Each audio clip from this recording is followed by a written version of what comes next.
Hello everyone, and welcome to another episode of Reboot. I am your host, West, here somewhat early in the morning for once. So this episode is going to suck for a very different reason, mainly because I'm tired. But in case you can't read, we were playing Saints Row 4, mainly because I'm really excited for Grand Theft Auto 5, so I'm playing something that's way more disappointing and just not as good. So we're gonna start a little new campaign here. Alright, so now we're getting in. In case you haven't played Saints Row 4, it was originally supposed to be a DLC for Saints Row 3, and that's impressive on two counts, because on one count they managed to flesh out a DLC to the point where they could justify a console release, and it's impressive on the other side because they fleshed out a fucking DLC enough to make it a console release. Some people, are neither here nor there about that, but personally it's a little cash grabby. But they do have this moment, so they can get away with a little bit, as far as I'm concerned. Don't know what it is with games and referencing Predator, but I'm okay with it. You see, don't be fooled.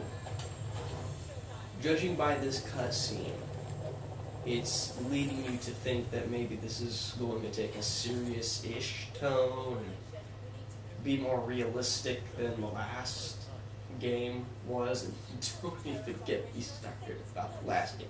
You'd be wrong. This goes off the rails almost immediately.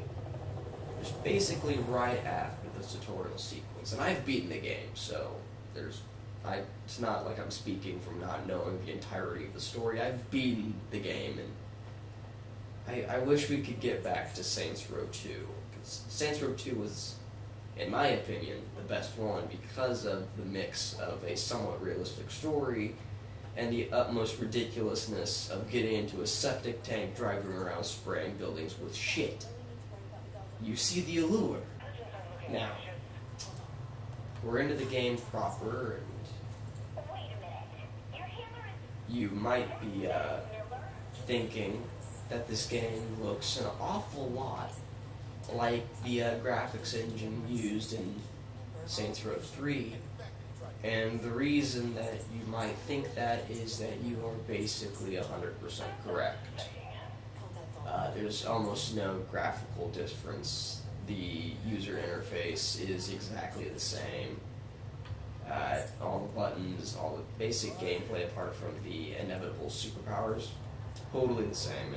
The only reason I'm actually even doing the tutorial is, and get ready to a jump cut to what I'm talking about, it's the inevitable problems with the character uploading thing, and I'm really just basically going to show you that in the very near future. In case you're wondering what we're doing right at the beginning, do you remember Cyrus Temple from Saints Row 3? I wouldn't blame you if you don't, because he was that cliched, unmemorable antagonist. But we're killing him in a satire of, and this is all that this game is a satire of everything, and it succeeds about 70% of the time. There's a stealth mission that is a little further into the game, like midpoint of the game, that is absolutely hilarious. But there's also just crap. Quick, come back. Guy I can't remember the name of. Gratuitous. Fighting. Scene. Fuck you, Obama. Alright, so now we are in the character selection screen. These are all your pre-determined like character models, and I do kind of like this choice. It's kind of cool. So we're going to go all the way over to this side and download our character from the from the community site. I've been playing this character since the very beginning, like this general character model from the first game. So we're gonna see how he looks any minute now. Come on. Yeah, there we go. Didn't design him to just be wearing loafers, and this is where I would like to point out that there are certain problems with letting you download your Saints Row 3 character, is that some of the clothing options that were available previously are not in this game. So you download a new character and you are left with this. And it wouldn't really bother me if he was completely buck-ass fucking naked, but if you look down at the bottom, he's still wearing his fucking loafers. Everything else is gone, but not the fucking loafers. This does seem vaguely appropriate. Oh yeah, there's Keith David. Hi, Keith David! Now, this is an important decision. We can let them eat cake or we can fuck cancer. Now, personally, I'm a fuck... Oh yeah. Remember how I said that this story jumps off the rails almost immediately? Aliens. There's aliens. There are fucking aliens. Fucking alien. Alright, we are into the game. Finally playing as my late game, in fact, in-game save. So don't worry, there's not going to be any there's not going to be any story spoilers because I am done with the game. So we're fully clothed, finally, and we're just going to run around a little bit. Now I could get into a car as normal, and there are a couple cool features. I don't have this car, so I can hit down on the D-pad, that car is now saved, and I can just bail the fuck out, never use that car again. Sorry about that, guys, that sucks. But cars are nice, but they don't go as fast as fucking super speed running. Yeah. And we're also going to jump and launch an entire city block. Maybe I need to get to the top of this skyscraper. We're gonna just kind of nip on up there. So yeah, this is basically how you get around. Now you might be thinking, but West, that seems really handy. Why would that be a bad thing? Because you saw me get into a car earlier, and they still have the system for car customization. They have, radio stations and the like. There is no point to getting into a car when you can get around like this. There's 0 point. So why have the customization in there? It's obviously, air quotes, character freedom or player choice.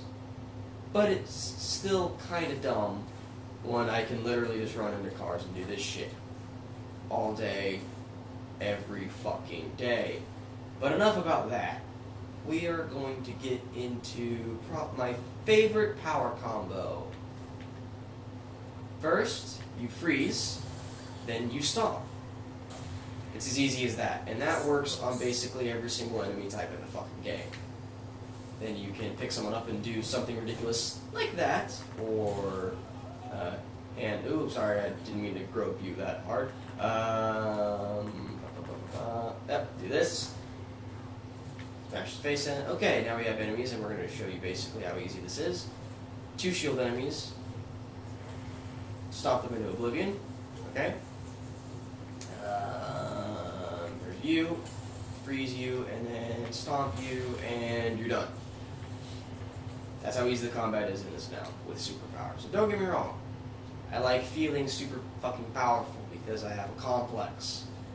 But there's something inherently disappointing about a game where the combat becomes superfluous because you can just run around murdering people with little to no thought put in. Like, there's barely any enemies that are actually going to give you trouble, and after a certain point of the game, you're not going to ever run out of health again. Even though this game tries to artificially make the game harder by finally implementing a non-regenerating health bar, which has never been a thing, I'm pretty sure. So they literally make it so when you are now a superhero, your wounds no longer regenerate. Because if anything in the Saints Row universe, that makes the absolute most sense. But enough with my naysaying. Let's go blow something up in a giant mech suit, shall we? I think we shall. This is one of the new permutations of the same mayhem and other sort of things that they have. They don't have any new activities, really. They just have the same old activities with new paint jobs thrown over them. So this is one of the examples. This is Mech Suit. And in fact, starting now, we're just going to do a montage of the activities in the game.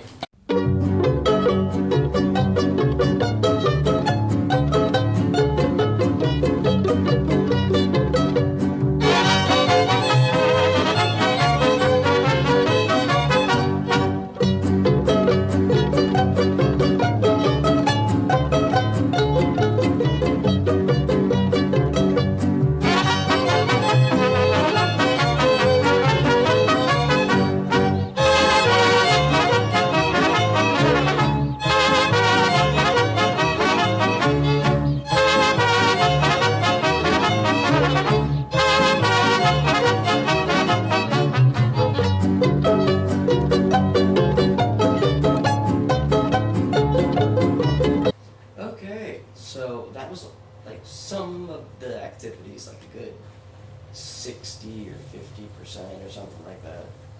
As you can see, a lot of that looked pretty familiar, and you would be excused for thinking about that, because you wouldn't be wrong at all. The map, other than having this colossal, like, let me get a better view of this.